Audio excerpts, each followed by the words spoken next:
खेलता है जब नर, पर्वत के जाते पांव उखड़, मानव जब जोर लगाता है, पत्थर पानी बन जाता है, पत्थर पानी बन जाता है। नमस्कार, आपका बहुत बहुत स्वागत है। इस वक्त हम सक्सेना चौराहे पर मौजूद हैं और इस वक्त मेरे सामने जो शख्स बैठा हुआ है वो कोई आम नहीं बल्कि काला पत्थर एवरेस्ट को फतह करने वाले सबसे कम उम्र के साइकिलिस्ट इस समय हमारे सामने मौजूद है। आइए हम इनसे बातचीत करते हैं और जानने की कोशिश करते हैं कैसे शिवम पटेल ने काला पत्थर और एवरेस्ट को फतह किया और कौन कौन सी समस्याएं उनके सामने आई।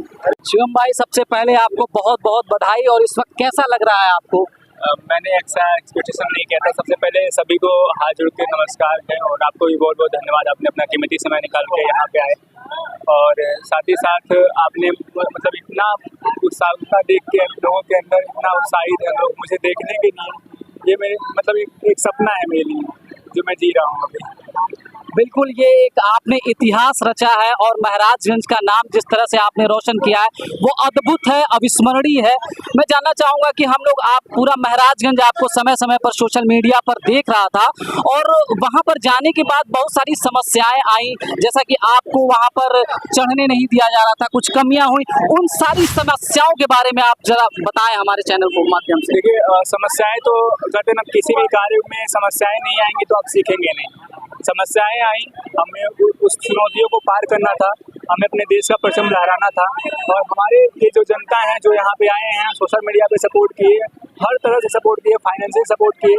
उनके सपोर्ट की वजह से आज जहाँ कहीं मैं हार मानना था तो वो हार मानने नहीं दे रहे थे। तो कहीं ना कहीं वो शक्ति जो मुझे मिल रही थी, बैकबोन शक्ति मिल रही थी, वो इस जनता से मिल रही थी। और एक डेडिकेशन होता है जब आप किसी कार्य को करने आते हो, उसमें आपकी प्लानिंग होती है, आपकी डेडिकेशन होती है कि आप करके ही आना है।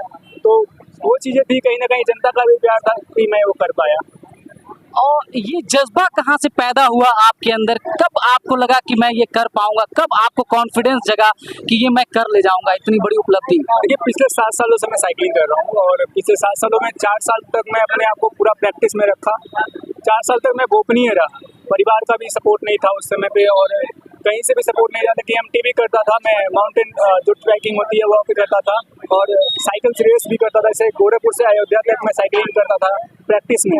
तो ये सब चीज़ें करने के बाद में जब मुझे ऐसा एक्सपीरियंस हुआ कि अब मैं परिपक्व हो चुका हूँ, अब मैं कर सकता हूँ। उम्र भी बहुत छोटी सी, अभी मैं 18 साल, 4 साल पहले मैं बहुत छोटा था, 14 साल की उम्र में था। उसके बाद में जैसे ही मेरी यात्रा वो पूरी हुई, जो जर्नी थी प्रैक्टिस की वो कंप्लीट होने के बाद में मैं पूरा भारत यात्रा किया, पहला विश्व रिकॉर्ड भारत को समर्पित किया। उसके बाद में धीरे धीरे होता ना कि आप जब एक यात्रा करते हो तो उसमें आपको बहुत सारे एक्सपीरियंस मिलते हैं, बहुत सारे सपने भी दिखते हैं।